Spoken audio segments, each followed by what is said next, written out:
നോക്കിയിരുന്നു. ഷൂട്ടിങ് എൻ്റെ സീനസ് ഒക്കെ കഴിഞ്ഞാൽ ഞാൻ പോവില്ലായിരുന്നു, ഞാൻ ഫുള്ളായിട്ട് നോക്കിയിരിക്കും. പ്രത്യേകിച്ച് സൂര്യ സാറൊക്കെ എടുക്കുന്ന ഒരു പെയിൻ, ഒരു സിനിമയ്ക്ക് വേണ്ടിയിട്ട് സൂര്യയൊക്കെ എടുക്കുന്ന പെയിൻ എന്ന് പറയുന്നത്, ഞങ്ങൾ രണ്ടുപേരും തൊട്ടടുത്ത റൂമിലാണ് താമസിക്കുന്നത്, അടുത്തടുത്ത റൂമിലാണ്. അദ്ദേഹം രാവിലെ ഒരു 4-4:30 മണിക്ക് എണീറ്റ്, രാത്രി ഷൂട്ടിംഗ് കഴിഞ്ഞ് കിടക്കുന്നത് 2 മണിക്ക് 3 മണിക്കായിരിക്കും, എങ്കിലും 4 മണിക്ക് എണീച്ച് അദ്ദേഹത്തിന്റെ ശരീരം സൂക്ഷിക്കാൻ വേണ്ടി അദ്ദേഹം ചെയ്യുന്ന ഒരു പെയിനും കഷ്ടപ്പാടുകളും, ആഹാരത്തിന്റെ കാര്യത്തിലായാലും ഒരു ക്യാരക്ടർ ചെയ്യാൻ വേണ്ടി, അല്ലെങ്കിൽ ഒരു നടൻ എത്രത്തോളം സാക്രിഫൈസ് ചെയ്യണം അദ്ദേഹത്തിന്റെ എല്ലാ കാര്യങ്ങളും ജീവിതത്തിൽ ഒരു കഥാപാത്രത്തിന് വേണ്ടി എന്നുള്ളതൊക്കെ കണ്ടുപഠിക്കേണ്ട ഒരു വ്യക്തിത്വമാണ്.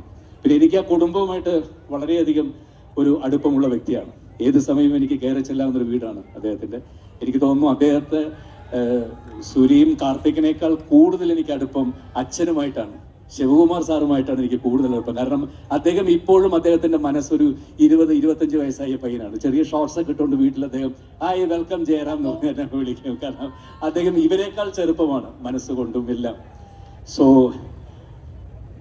എനിക്ക് കാർത്തിക്കിന്റെ കൂടെ അഭിനയിക്കാൻ സാധിച്ചു പൊന്നിയിൻ സെൽവൻ എന്നുള്ള സിനിമയിൽ. ഇപ്പോൾ സൂര്യ സാറിന്റെ കൂടെ അഭിനയിക്കാൻ ഭാഗ്യമുണ്ടായി. എന്തായാലും ഒരുപാട് സന്തോഷം.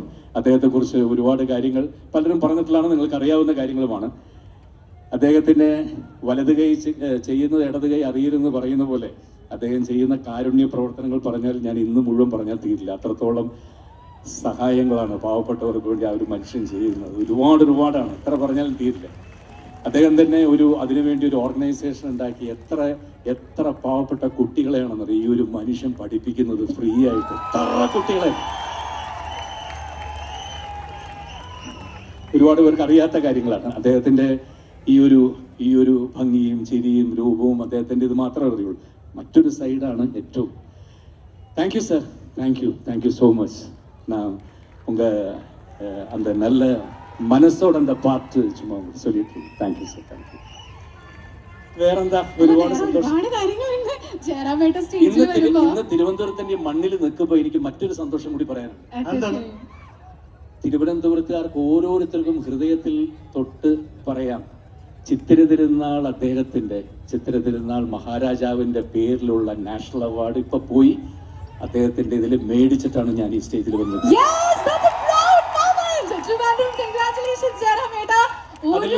അതിലും വലിയൊരു പ്രൗഡ് എനിക്ക് തിരുവനന്തപുരത്തിന്റെ മണ്ണിൽ അറിയാം. ചേട്ടൻ ഇപ്പൊ ഇവിടെ സ്റ്റേജിൽ നിൽക്കുമ്പോൾ എന്തുമാത്രം അഭിമാനത്തോടുകൂടിയായിരിക്കും നിൽക്കുന്നത്. നമ്മൾ മലയാളികൾ ഓരോരുത്തരും തീർച്ചയായിട്ടും ചേട്ടന്റെ പേരിൽ അഭിമാനിക്കുന്ന ആൾക്കാർ തന്നെയാണ്. സിനിമയിൽ നിന്ന് എനിക്കും സ്പോർട്സിൽ നിന്നും ശ്രീജേഷ് നമ്മുടെ ഹോക്കി ക്യാപ്റ്റനായിരുന്നു. ഞങ്ങൾ രണ്ടുപേരും ഇപ്പൊ ഏറ്റുവാങ്ങിയിട്ട് ഞാൻ അവിടെ നിന്നാണ് നേരം കൊണ്ടത്. നമുക്ക് കൊടുത്താലോ? നമ്മുടെ സ്നേഹം, our appreciation to getting this award ആണ് നമ്മൾ ഈ കാണിക്കുന്നത്. Once again, congratulations ചേട്ടാ.